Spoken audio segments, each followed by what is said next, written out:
Hola, ¿cómo están? Bienvenidos a la clase 16 en la cual vamos a estar hablando del sistema locomotor y en este caso esta clase comprende parte de la unidad 10 que nos faltó ver, como los tipos de contracción y el control de la tensión muscular y la unidad 11 de nuestro programa, que es el sistema locomotor, donde hablamos del sistema muscular.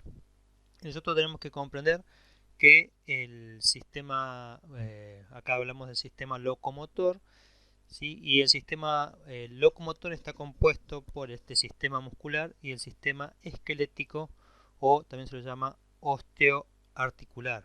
¿Sí? ¿Por qué? Porque los músculos en conjunto con los huesos y las articulaciones, y parte del sistema nervioso, controlan el movimiento o permiten el movimiento de las partes de nuestro cuerpo, por lo tanto el desplazamiento. Por eso el sistema locomotor es un sistema que comprende el sistema muscular y el sistema osteoarticular o sistema esquelético y las articulaciones. Entonces en esta clase vamos a ir comprendiendo cómo están formados los músculos y cuáles son los principales músculos de las distintas partes de nuestro cuerpo.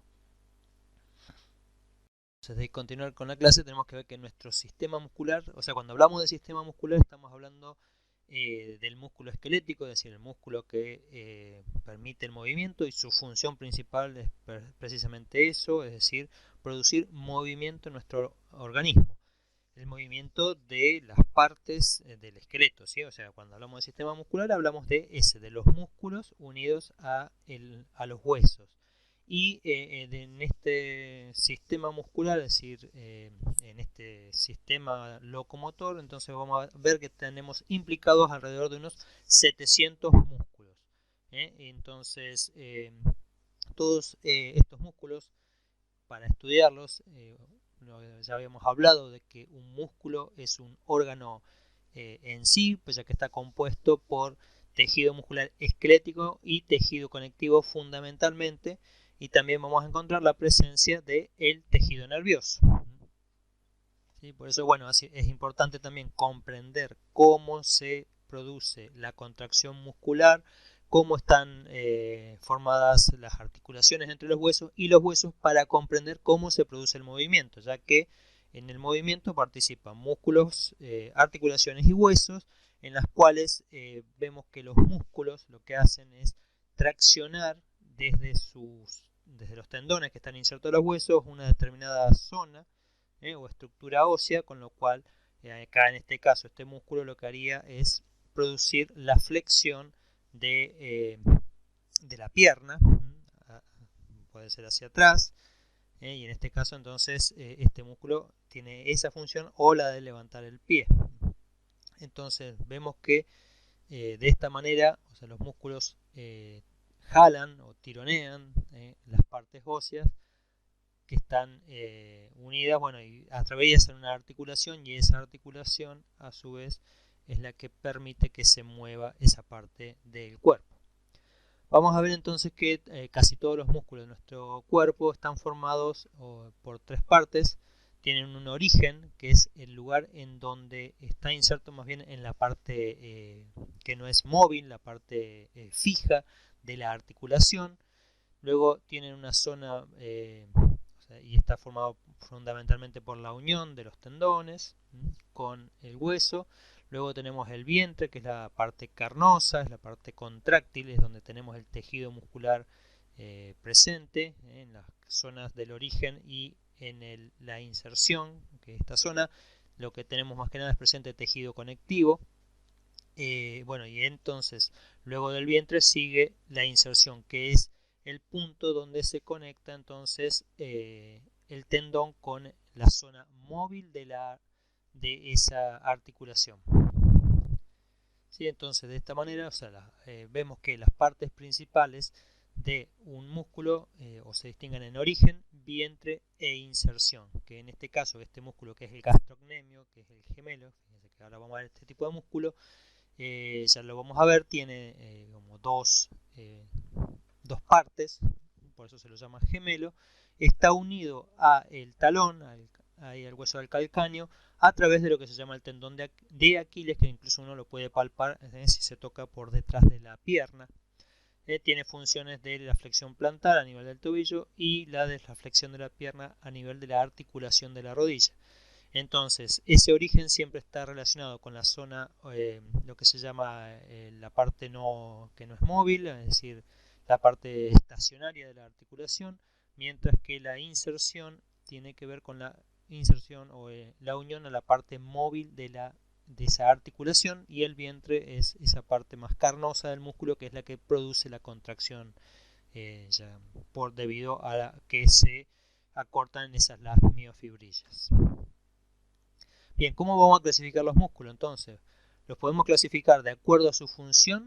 Algunos músculos se los llama flexores o extensores, abductores o aductores. Acuérdense, flexión es cuando se acorta el ángulo entre dos músculos, extensión lo opuesto, abducción cuando se aleja de la línea media, aducción. Los rotadores, podemos tener, por ejemplo, pronadores y supinadores en el brazo, en el antebrazo, elevadores y depresores en la mandíbula. Otra forma de clasificarlos es por su localización. Algunos músculos vamos a ver que tenemos distintas capas de músculos, pueden ser superficiales o profundos. Obviamente superficiales son los que están más expuestos hacia la parte exterior de nuestro organismo, hacia el sistema tegumentario, hacia la piel, y profundos son los que están más cerca del esqueleto, de los órganos, etc. Y también por las estructuras cercanas, puede ser temporal, por ejemplo, el músculo temporal obviamente está localizado en la zona del hueso temporal. Por el tamaño, a veces se los clasifica, también pueden ser largo, corto, ancho, mayor, menor, etc. Y también por la forma y el número de orígenes. Por la forma pueden ser planos, acá tenemos un ejemplo, por ejemplo, algunos de los que están presentes en el abdomen. Orbiculares, el orbicular de la boca y en el ojo, son músculos que son redondos y permiten el cierre de la boca o del ojo. Circulares, como un esfínter externo, acá tenemos el esfínter, por ejemplo, del ano, es un músculo esquelético circular. Largos, esto tipo el bíceps braquial, el músculo que tenemos en el húmero. Anchos, como el pectoral mayor, tenemos acá, es plano y ancho. O sea, fíjense que tiene más bien una forma como de lágrima, mientras que los planos son todos, no tienen esa forma de lágrima. Cortos, podemos tener algunos que son muy cortitos, como los que están en los dedos del pie. Y luego también por el número de orígenes, cuántos puntos de origen tienen, que pueden ser 2, 3, 4, entonces tenemos el bíceps, tríceps, cuádriceps. Entonces esa es la forma de que clasificamos los músculos. Ahora, tenemos distintos tipos de contracción, cómo se contraen los músculos. Puede ser contracción refleja, es automática, esos son por ejemplo los músculos de la respiración, que están controlados fundamentalmente por el sistema nervioso autónomo. Entonces la orden parte de un sistema nervioso que nosotros no podemos controlar, más allá de que nosotros sí podemos, al ser un músculo esquelético, lo podemos alterar en determinada forma la frecuencia de la respiración. Otra forma de contracción es la contracción tónica, que es una contracción que se produce aun cuando el músculo está relajado, es decir, siempre tiene un grado de tensión en el músculo. Por ejemplo, la contracción tónica le da estabilidad a las articulaciones y a la postura, es decir, si nosotros no tuviésemos esta contracción tónica, es decir, un grado de contracción, se nos caería la cabeza, por ejemplo, o se nos caería la postura corporal. Cuando nosotros estamos parados, si nos ponemos a pensar, tiene que haber músculos que están contrayéndose tanto atrás como adelante en el cuello para mantener la posición de nuestra cabeza, podemos decir, en equilibrio sobre el cuello. Si se relajara alguno de esos músculos, se nos iría para adelante o para atrás la cabeza. O lo mismo pasa con la posición corporal. Los músculos de la espalda, cuando estamos parados, entonces están con una contracción que están sosteniendo la postura del cuerpo para que no se nos vaya para adelante el torso o nos vayamos para atrás. Lo mismo que los músculos de la pierna, pensemos que para estar parados intervienen un montón de músculos que permiten mantener la postura, y eso nosotros no necesitamos ni siquiera pensarlo. Los músculos contribuyen a la estabilidad de nuestro cuerpo, ¿sí? Manteniendo esa contracción tónica, esa contracción de un determinado grado. No es ni puede ser leve a intermedia, ¿sí? No es una contracción máxima, nosotros no sentimos que están contraídos los músculos, pero existe contracción a ese nivel, es decir, por ejemplo, a nivel de las miofibrillas, ¿eh? Hay una contracción, hay una acción, ¿sí? Que se está produciendo. Esto, por ejemplo, tiene que ver con la hipotonía. La hipotonía es cuando tenemos bajo tono muscular. Esto ocurre, por ejemplo, en los bebés recién nacidos que todavía no han desarrollado el tono muscular. Por eso cuando uno los eleva vemos que, por ejemplo, si los levantamos de los brazos, la cabeza se va hacia atrás, ya que el músculo no tiene fuerza y no tiene tono muscular. O cuando uno lo eleva, ven que los brazos y las piernas caen de manera flácida, lo mismo que la cabeza, como que no hacen fuerza para sostenerlo porque no han desarrollado el tono muscular. Ya después, con el correr de los días y los meses, ya van adquiriendo el tono muscular, entonces van empezando a sostenerse la cabeza, a sostener la postura de su cuerpo. Este falta de tono muscular también está ausente cuando se le da anestesia. Entonces por ahí si uno quiere mover a un paciente anestesiado, hay que hacerlo con cuidado, ya que al no tener tono muscular lo podemos luxar, podemos sacar algún hueso de su lugar, es como si uno tirase de golpe de uno de estos bracitos del bebé y bueno, también lo podría sacar del lugar, lo podría luxar. Tampoco existe este tono cuando nosotros estamos dormidos, ¿sí? Entonces, por estas razones que no podemos dormir de pie. O sea, al dormirnos, los músculos que mantienen el tono muscular se relajan, que es una parte de la acción fisiológica del sueño, los músculos se relajan y nosotros, por lo tanto, nuestro cuerpo pierde ese tono y no puede mantener las posiciones, tanto de la cabeza como del cuerpo o de las piernas. Por esa razón no podemos dormir de pie. Otra forma de contracción es la contracción, se llama fásica o activa. Esta contracción es de dos tipos, puede ser isotónica o isométrica. Isotónica es cuando nosotros mantenemos un grado de tensión constante, con lo cual hacemos que el músculo se acorta. Entonces, en cambio, en la isométrica podemos estar haciendo fuerza, como en este caso, pero el músculo no se acorta. En este ejemplo también es, por ejemplo, si yo quiero levantar un peso, por ejemplo, si tomo bueno, acá como estamos viendo, en esta pesa, si se ejerce una tensión suficiente para vencer la resistencia de la pesa, entonces el músculo se va a cortar, es decir, estamos ejerciendo una misma fuerza, pero de manera que produce el acortamiento del músculo.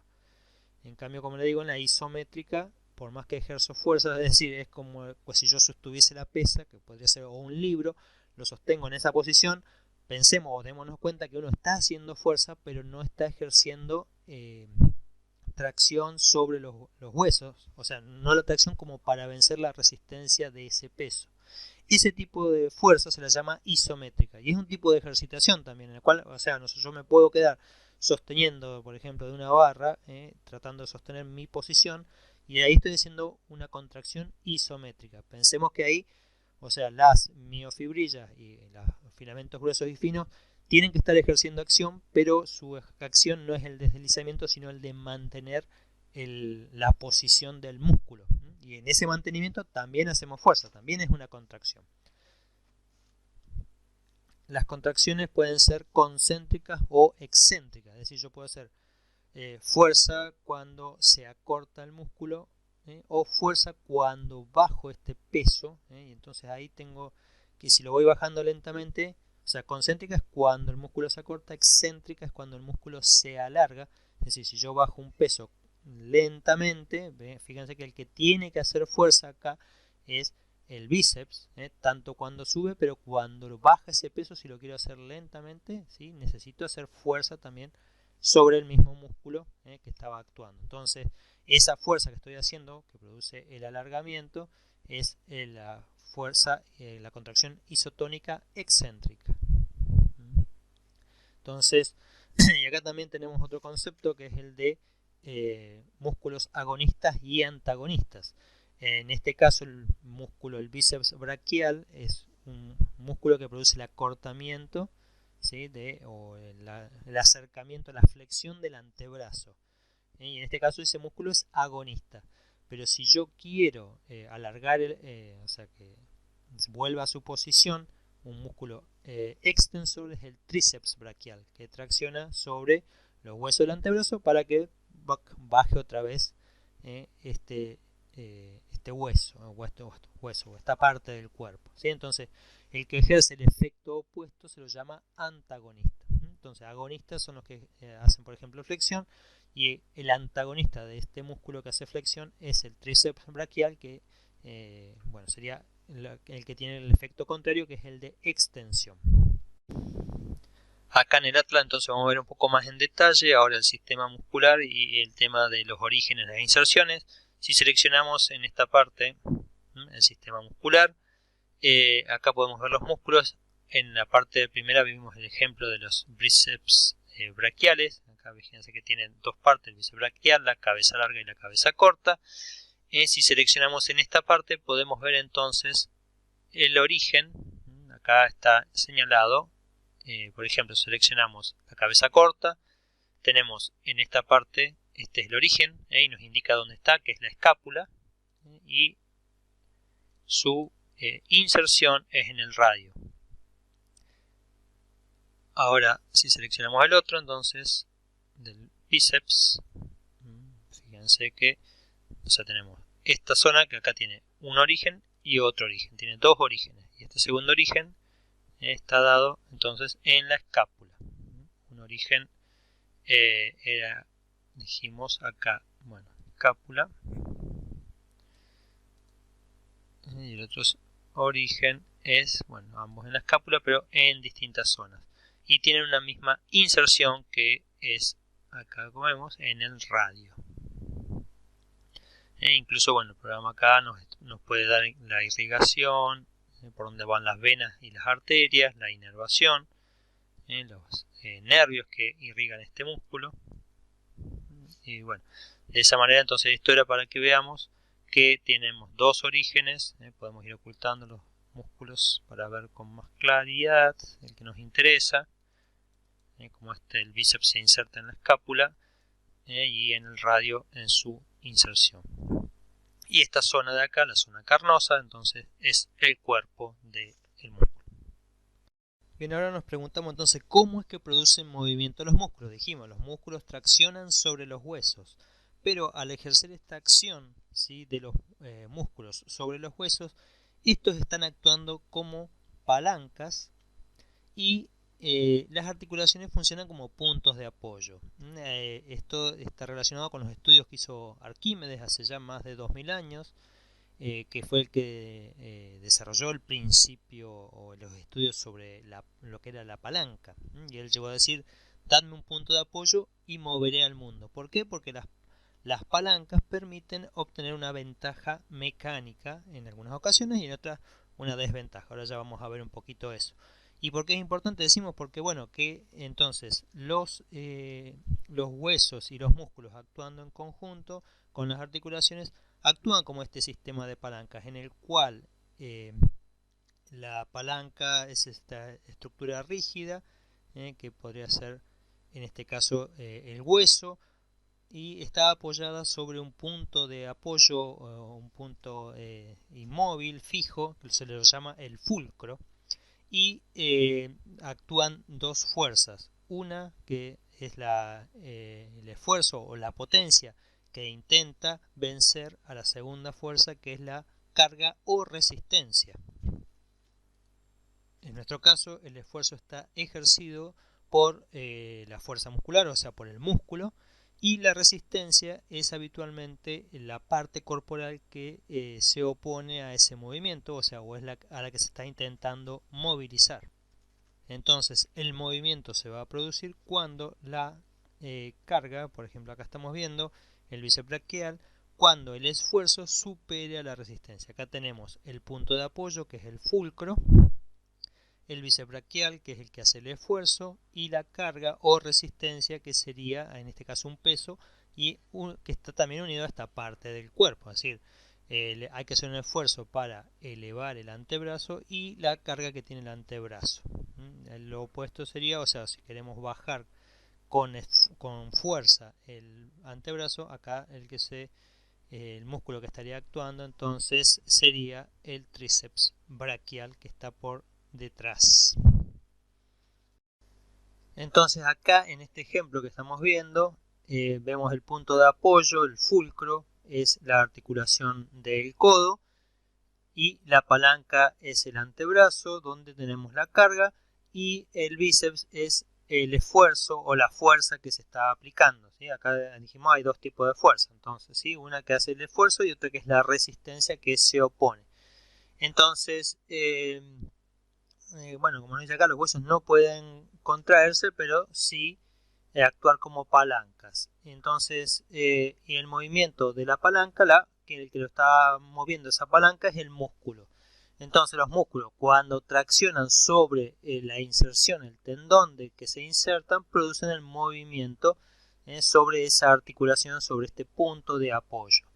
Y es importante entonces entender que en las palancas nosotros hay un intercambio entre lo que es la fuerza, la velocidad y la amplitud del movimiento, ¿sí? Va a depender del tipo de punto de apoyo que se produzca un movimiento con más fuerza, con menos fuerza, con más o menos velocidad o el grado de amplitud que permite dependiendo de cada punto de inserción. Vamos a ver que existen tres tipos de palancas.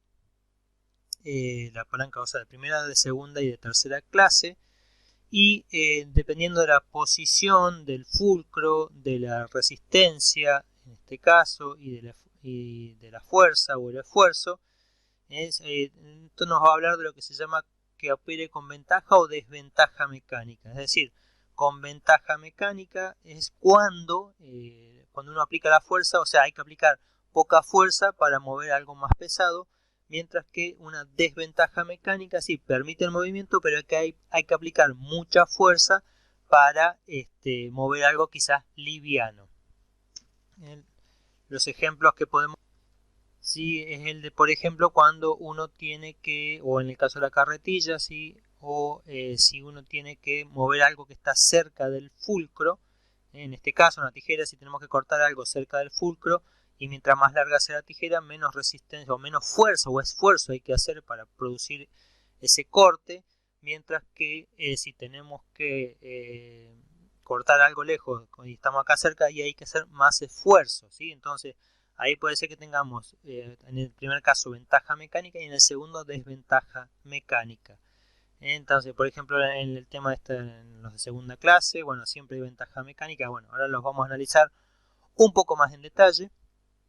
Pero, entonces, vamos a ver que en las palancas de primera clase, en definitiva, o sea, siempre las palancas van a estar clasificadas en función del fulcro. Si el fulcro está ubicado en la posición media, se dice que es de primera clase. En este caso, pueden producir una ventaja o una desventaja mecánica, depende de la posición que les decía, donde hacemos el esfuerzo y dónde está la carga, ¿sí? Si está más o menos lejos del fulcro. Si está más cerca del fulcro, hay ventaja mecánica. Si se aleja, cuesta más, y si se acerca el esfuerzo, también cuesta más para producir, o sea, una ventaja pasa a ser una desventaja mecánica. En este caso, este es un ejemplo clásico de este tipo de palancas, es el que vemos acá de una tijera, o el de un sub y baja. Entonces, por ejemplo, dependiendo de la posición que esté una persona y la otra, o sea, una persona liviana puede estar más lejos, o sea, o una persona más pesada puede estar de un lado con respecto a una persona liviana, y aún así está el equilibrado. Entonces hay un punto donde se equilibran, o donde un peso más liviano puede vencer a un peso, a alguien más pesado, dependiendo de la posición con respecto al fulcro, al punto de apoyo. Este tipo de palancas no es muy frecuente en nuestro organismo. Sí se da, por ejemplo, acá en la zona de la cabeza, lo que está formado sobre la columna vertebral, que está apoyada nuestra cabeza en la articulación o sea, de las vértebras cervicales con el cráneo, donde los músculos posteriores ejercen la fuerza para mantener la posición de la cabeza erguida o levantada. El fulcro está en la articulación atlanto-occipital y el peso, o sea, lo que nos genera la resistencia o el peso es la cabeza, ¿sí? La parte anterior, que es más pesada en este caso. En las palancas de segunda clase vemos que el fulcro está en un extremo y la carga está entre el fulcro y el esfuerzo o la fuerza. Entonces, este tipo de palancas siempre producen ventaja mecánica, es decir, podemos mover una gran carga con un esfuerzo pequeño. ¿Por qué? Porque la carga siempre está más cerca del fulcro que la fuerza. Pero en este caso, acá, si bien se puede mover cargas pesadas, se sacrifica velocidad y también la amplitud del movimiento, es decir, no permite gran amplitud de movimiento. No es muy frecuente en el cuerpo humano y una de ellas lo constituye entonces, o sea, la articulación o el acto de pararse en puntas de pie, donde el punto de apoyo está acá en los metatarsianos y los dedos del pie. Y bueno, la carga, fíjense que está sobre el cuerpo, el peso corporal que se ejerce a través de la pierna, y el esfuerzo, la fuerza la ejercen los músculos de la pantorrilla. Entonces, este es uno de los pocos ejemplos que tenemos de palancas de segunda clase en nuestro organismo. La tercera clase o tipos de palanca, o la palanca tercera clase, es en la cual tenemos el fulcro, el punto de apoyo, en uno de los extremos. La carga está más alejada del punto de apoyo con respecto al esfuerzo. Entonces acá vemos que en definitiva el esfuerzo, la fuerza que aplicamos está entre el fulcro y la carga o la resistencia, como si fuera este par de pinzas. Entonces, al estar la carga muy lejos del fulcro, es decir, más lejos al menos que de la fuerza que aplicamos, estas siempre trabajan con desventaja mecánica, pero tienen la ventaja de que ofrecen o favorecen la velocidad y también el rango de movimiento que podemos aplicar. Es decir, se puede tener un mayor rango, como sería mover el brazo. Fíjense que uno puede mover el brazo mucho más que, por ejemplo, en este caso. Esto se debe a que es una palanca de tercera clase. Fíjense que un ejemplo, o sea, casi todas las articulaciones de nuestro organismo son palancas de tercera clase. Acá estábamos viendo la del antebrazo, donde el codo, la articulación del codo es el fulcro. La carga que tengamos es el peso en la mano, y la fuerza la aporta el bíceps braquial, que tracciona sobre los músculos del antebrazo. Entonces, y ahí se produce la elevación del mismo. Y acá tenemos unos ejemplos. Bueno, palanca de primera clase, donde tenemos como un sub y baja, un tobogán, fuerza, carga y el fulcro, bueno, y la palanca es acá lo que está representado en verde, las de segunda clase, como si fuera una carretilla, y las de tercera clase, donde hay que aplicar el esfuerzo entre el punto de apoyo y la carga. Bueno, en el siguiente, ¿qué pasó? Ahora sí. Entonces, acá los movimientos se producen siempre gracias a la transformación de la energía química del ATP en energía mecánica. Es decir, acuérdense, esas miofibrillas se van acortando gracias a la acción del ATP, la energía que provee el ATP. Y en todo este proceso está controlado o dirigido por el sistema nervioso.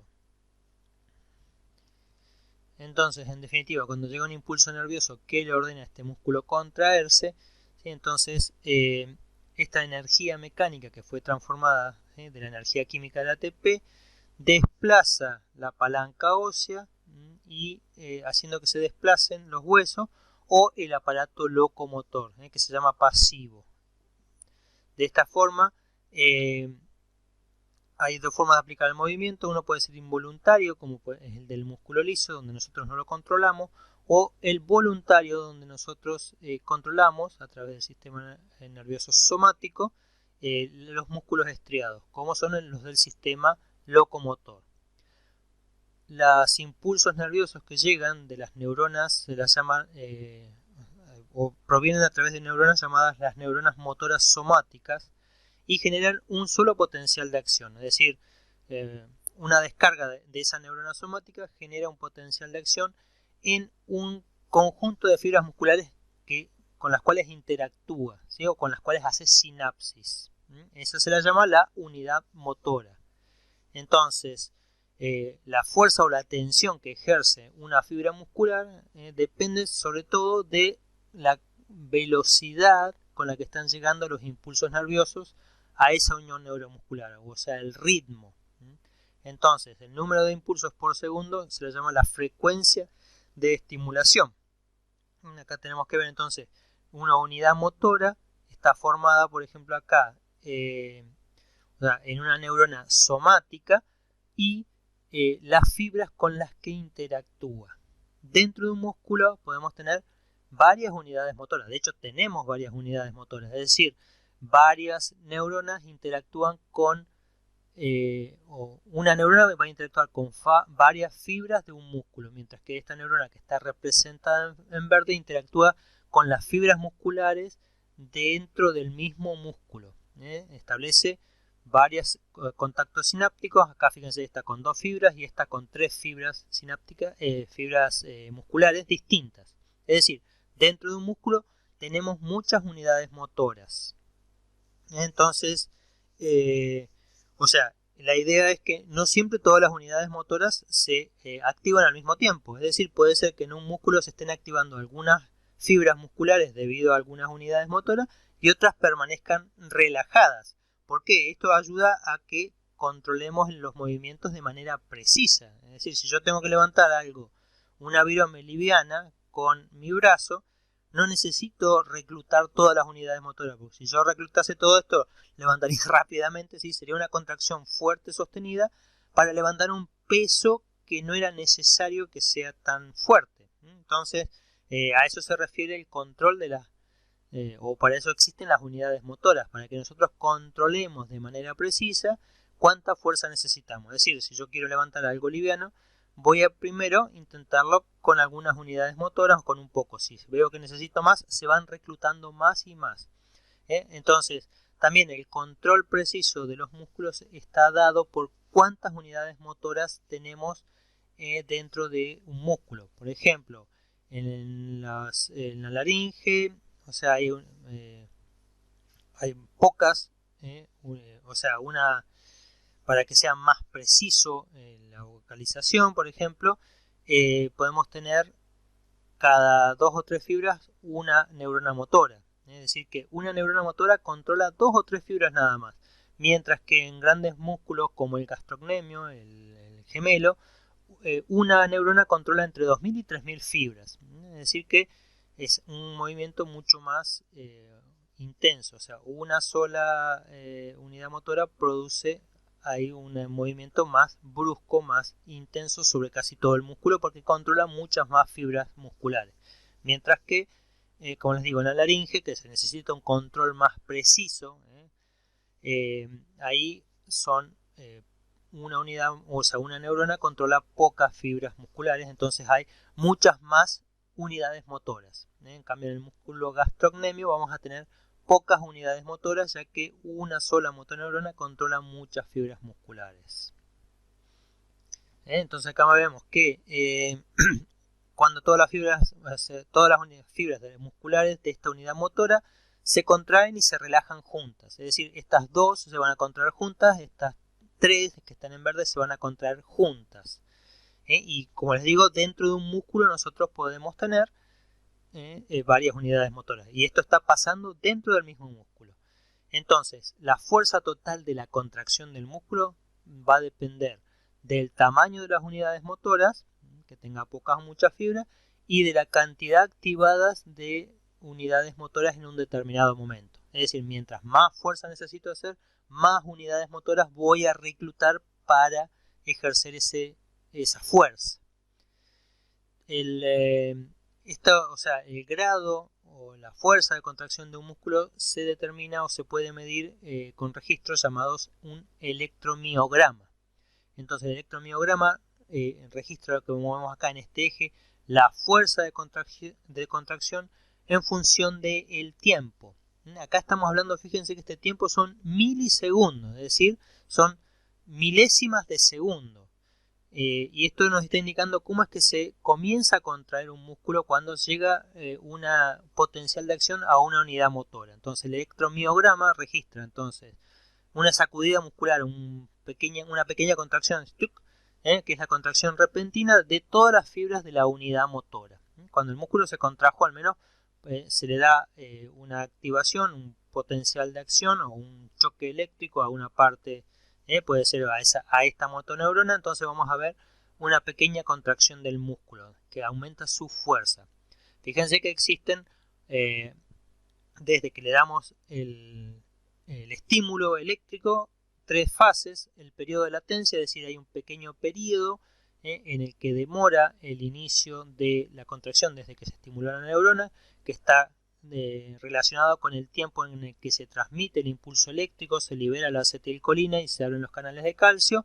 El calcio se une a la troponina, se separa de la tropomiosina, permite la unión de las cabezas de miosina. Bueno, y entonces ahí viene el segundo periodo, o sea, entonces el periodo de latencia, fíjense que pueden ser 5 milisegundos, o sea, un tiempo muy corto, y desde los 5 milisegundos hasta los 25, o sea, en 20 milisegundos, se produjo la contracción máxima de esta unidad motora.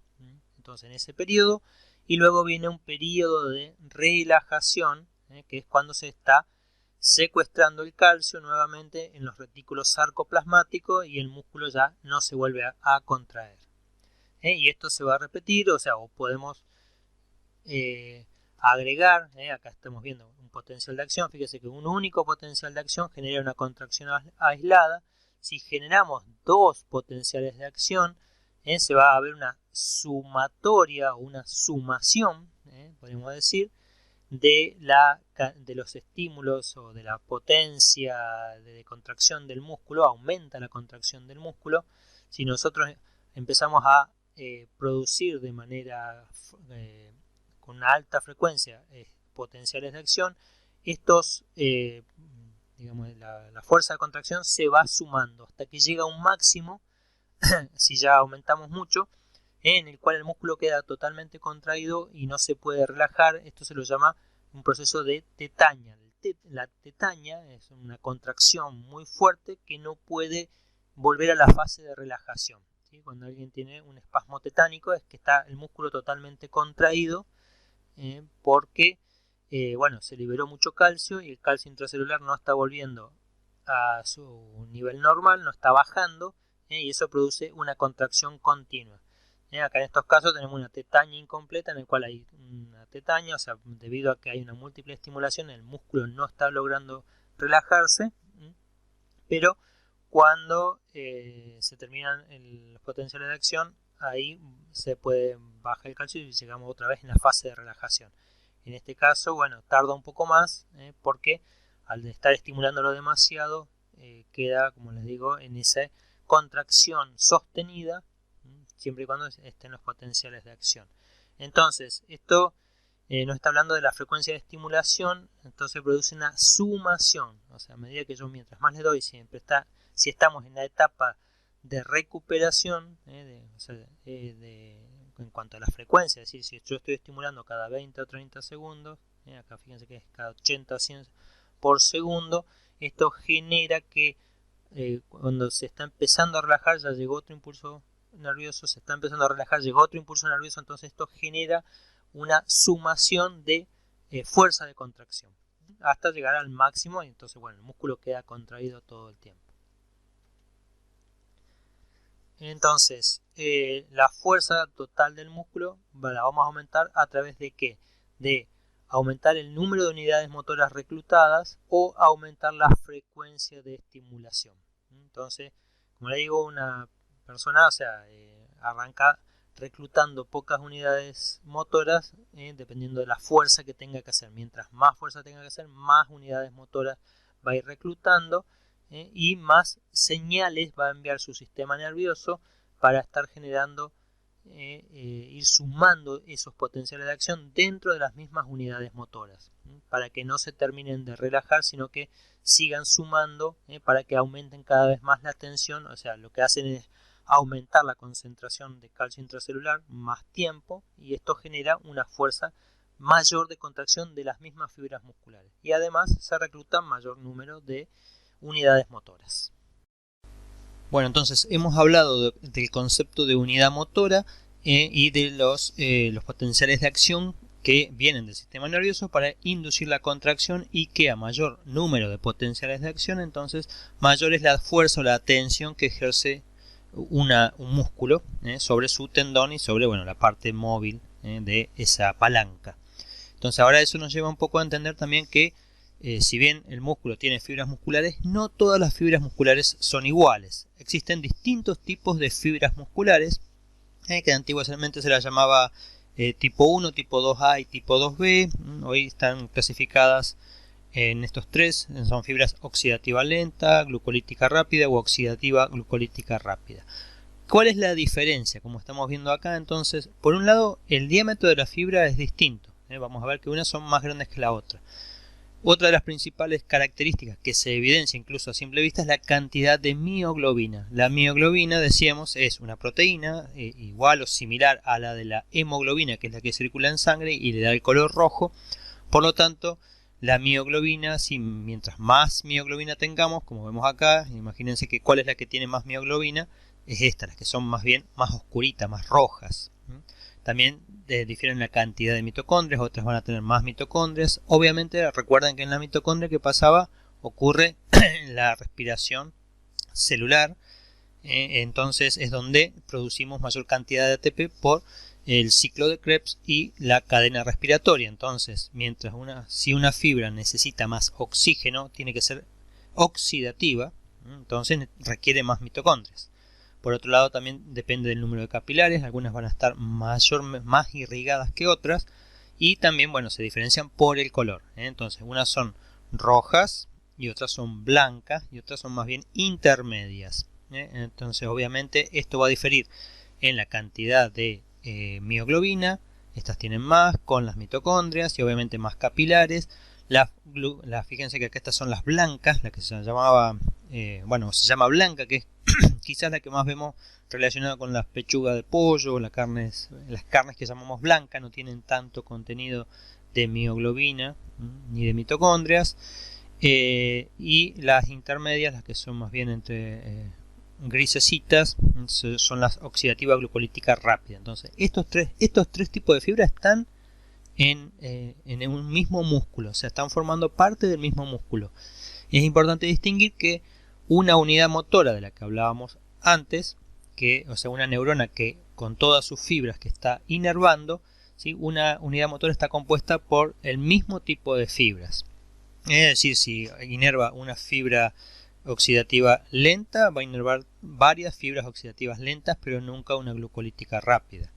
Entonces, estas diferencias, por un lado, fíjense que acá nos dice oxidativa glucolítica, lenta o rápida. Entonces, una primera diferencia es el tipo de metabolismo que genera, y otra es la velocidad con la que se hidroliza el ATP. Entonces, dependiendo la ATPasa o la ATP sintetasa, la ATPasa de las cabezas de miosina, que está en las miofibrillas, recuerden que tiene que hidrolizar ATP para que se pueda unir a las fibras finas.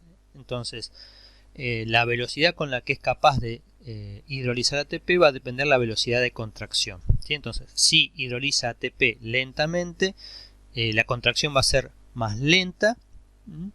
Entonces, la velocidad de contracción va a ser más lenta. En cambio, las rápidas hidrolizan ATP rápidamente, entonces el deslizamiento de las miofibrillas va a ser muy veloz, y se logra una contracción rápidamente. Entonces, en base a esto se clasifican las oxidativas en oxidativa y glucolítica, dependiendo del metabolismo que utiliza. Oxidativas, por supuesto, utiliza más que nada el ciclo de Krebs y, como decía, la respiración celular completa, ciclo de Krebs y cadena transportadora de electrones. En cambio, las glucolíticas solo producen mayormente energía a través de la glucólisis, que es rápida, pero menos eficiente. Y las oxidativas glucolíticas también tienen esta capacidad de ser tanto oxidativas como glucolíticas. Obviamente, si son oxidativas, ¿qué van a necesitar? Van a necesitar más mitocondrias. Entonces tienen muchas mitocondrias, al igual que, fíjense, las oxidativas glucolíticas también tienen muchas. En cambio, las glucolíticas rápidas, las que son las fibras blancas, son escasas. El diámetro de la fibra, fijémonos que en las oxidativas lentas, esta que estamos viendo acá, que son rojitas, son las más chicas, las otras son intermedias, y las glucolíticas rápidas son las más grandes. En la mioglobina, por supuesto, entonces estas van a tener gran cantidad y esta va a tener poca cantidad. Acuérdense del color, la mioglobina daría color. Los capilares también, mientras más capilares sanguíneos tengamos, más color va a tener una fibra. Entonces son numerosas en las oxidativas lentas, en las oxidativas glucolíticas rápidas también son numerosos y escasos en las blancas. Bueno, el color es rojo, rojo rosado y blanco. Entonces esto nos está hablando que para la velocidad con la que hidrolizan ATP estas fibras, las rojas, es lento, pero tiene una gran capacidad para generar ATP por respiración celular. Estas tienen la capacidad de generar ATP por respiración celular si hay oxígeno y si no por vías glucolíticas si no hay oxígeno. Mientras que las glucolíticas rápidas solo obtienen ATP por vías glucolíticas, su acción es rápida, tiene una alta velocidad, pero vamos a ver que esa también se le va a acabar cuando ya no tenga más glucosa, y bueno, obviamente no depende del oxígeno. O sea que es estas fibras que nos dan la capacidad de hacer quizás más un trabajo de en aerobiosis, cuando uno hace un sprint, se dice una carrera de 100 metros o levanta pesas a máximo peso, haciendo un máximo esfuerzo. Bueno, estas fibras se van reclutando. La velocidad de la contracción es lenta en esta primera, es rápido en el segundo y rápido en este tercero, pero hay una diferencia en cuanto a la resistencia a la fatiga. Estas, si bien son lentas, tienen una alta resistencia a la fatiga, es decir que se puede mantener contraído por un tiempo largo. Actúan lento, pero también duran mucho más tiempo. Esta tiene una resistencia intermedia, dependen bastante de la cantidad de oxígeno y de glucógeno, mientras que las terceras tienen una baja resistencia a la fatiga. Y también esto está un poco relacionado con los depósitos de glucógeno que vamos a encontrar. Vamos a tener poco glucógeno en estas, intermedio en estas segundas, que son estas de acá, y en las fibras blancas tenemos mucho glucógeno, porque básicamente depende de la glucosa y de la glucólisis para su contracción. Mientras que estas, al tener más mitocondrias y se produce por respiración celular, puede utilizar la energía no solo de la glucosa, sino también de los ácidos grasos y de los cuerpos cetónicos. Y la otra es el orden de reclutamiento, ¿sí? Entonces, ¿qué decimos con el orden de reclutamiento? Bueno, las unidades motoras van a activar primero a unas que a otras dentro del mismo músculo, ¿sí? Entendamos que en el mismo músculo tenemos distintas proporciones, y eso está determinado por un lado genéticamente y por otro lado por el ejercicio. El tipo de ejercicio que hagamos puede modificar este perfil. Las fibras musculares que van a ser reclutadas primero son las oxidativas lentas, que tienen un esfuerzo más sostenido pero no tienen tanta fuerza. Luego le siguen las oxidativas glucolíticas rápidas y por último las glucolíticas rápidas, dependiendo del tipo de esfuerzo que estemos haciendo. Por ejemplo, las oxidativas lentas son las que, por ejemplo, las fibras musculares que participan en músculos posturales, como los del cuello, y los que también uno utiliza para hacer actividades aeróbicas, por ejemplo, correr una maratón, hacer una actividad con un ritmo intermedio, donde uno no se fatiga rápidamente, pero sí puede mantener un ritmo o una caminata larga. Ahí estamos utilizando más que nada este tipo de fibras oxidativas, siempre y cuando haya oxígeno. Ya cuando las tensiones de oxígeno, el ejercicio empieza a ser más intenso, ahí, o sea, como una corrida más larga, o a una velocidad alta, o una caminata rápida, intensa, entonces ahí empezamos a utilizar las otras fibras que son las glucolíticas oxidativas, glucolíticas rápidas, que es intermedio entre un proceso aeróbico y anaeróbico. Y ahora cuando tenemos que hacer movimientos rápidos, intensos, con mucha fuerza, se reclutan finalmente estas últimas, donde por ejemplo, por eso decimos una carrera de natación de 50 metros o carreras a máxima velocidad, un sprint que se llama, ahí se utilizan las fibras glucolíticas rápidas, y estas son, o sea, cuando una persona hace entrenamiento de fuerza, son las fibras que se van hipertrofiando más que las otras, que las de oxidativas lentas o la oxidativa glucolítica rápida también sufren hipertrofia, pero en las hipertrofias musculares principalmente se deben al aumento de miofibrillas en este tipo de fibras, en las fibras glucolíticas rápidas. De esta manera entonces vemos que un músculo puede estar compuesto por una determinada proporción de fibras. Como le digo, los músculos posturales tienen más este tipo de fibras oxidativas. En cambio las fibras, o sea, los músculos que trabajan más diariamente para movernos, para levantar cosas, o sea, lo de los brazos y de las piernas, tienen una proporción bastante alta de fibras glucolíticas rápidas, estas las más gordas. Eso ocurre, bueno, a nivel de los brazos, y en las piernas es intermedio, porque tenemos músculos posturales y músculos que también se hipertrofian debido al ejercicio. ¿Sí? Entonces, al ejercicio o a la utilización que hagamos. Sabemos que si no caminamos mucho hay una atrofia, o se va perdiendo masa muscular, y mientras más los usamos más aumenta la cantidad de esa masa muscular. Pero también es importante cómo los utilizamos. Un corredor de maratón va a tener mayor desarrollo, aunque no aumenta en tamaño, pero sí de estas fibras oxidativas lentas que no tienen tanto tamaño y no se hipertrofian tanto, pero sí su capacidad aeróbica aumenta, porque aumenta el número de mitocondrias, etcétera.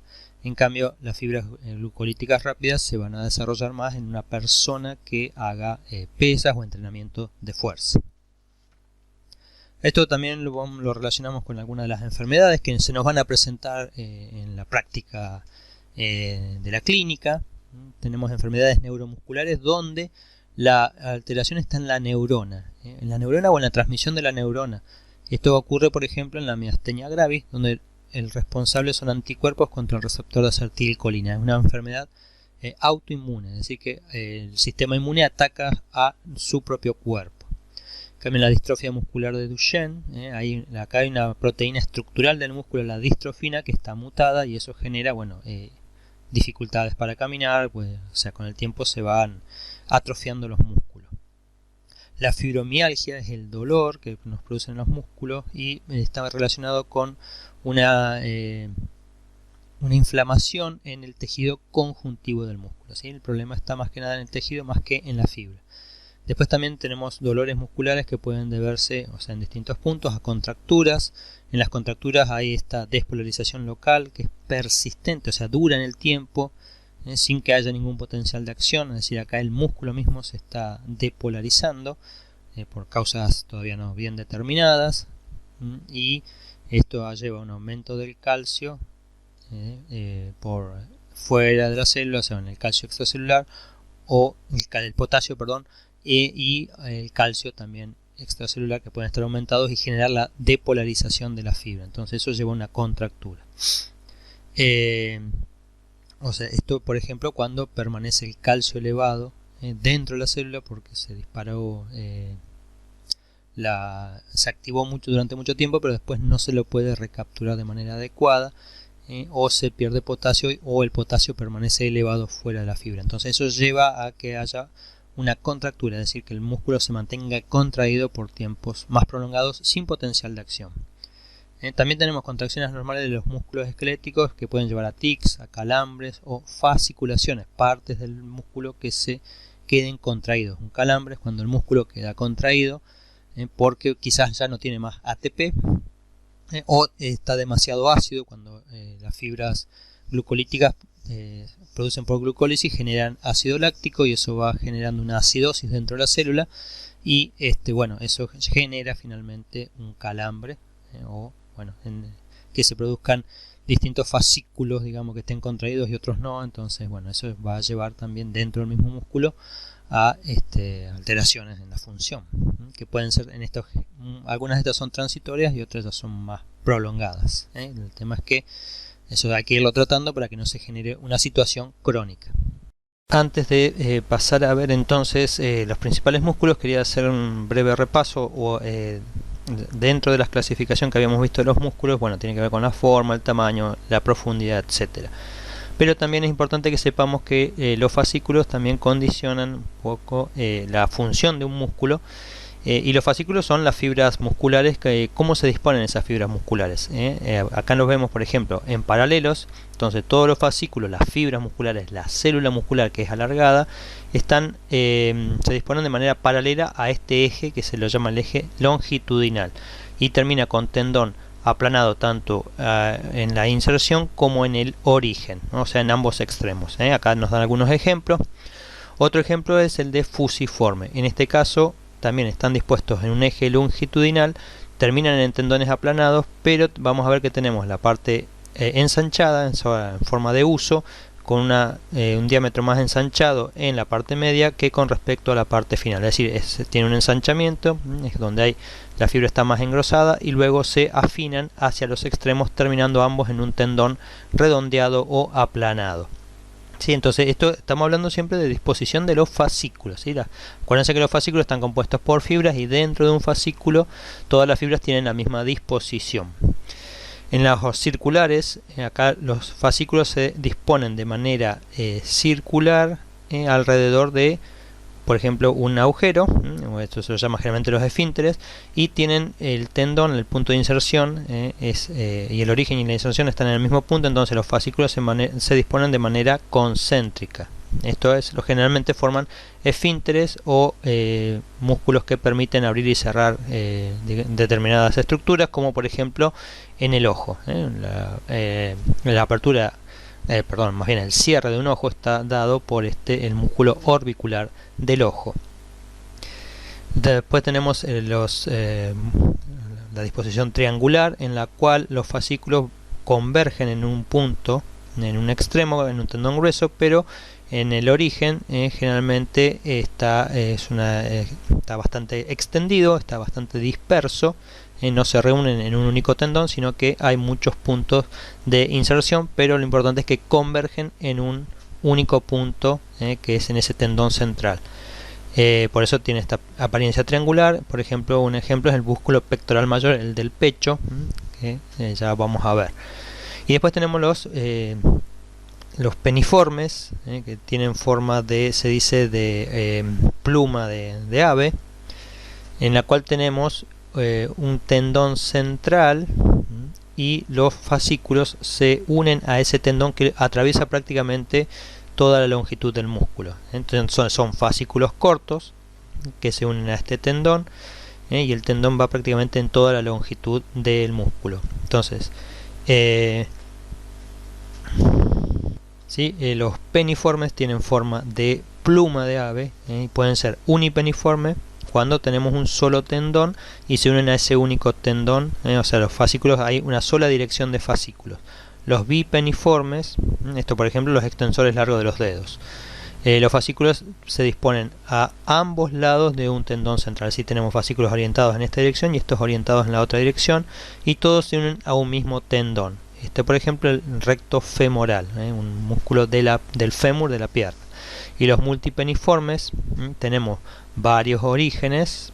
Los fascículos son oblicuos desde una dirección central, y tenemos varios como subplumas o subpeniformes sería, entonces, pero se unen a un único tendón final.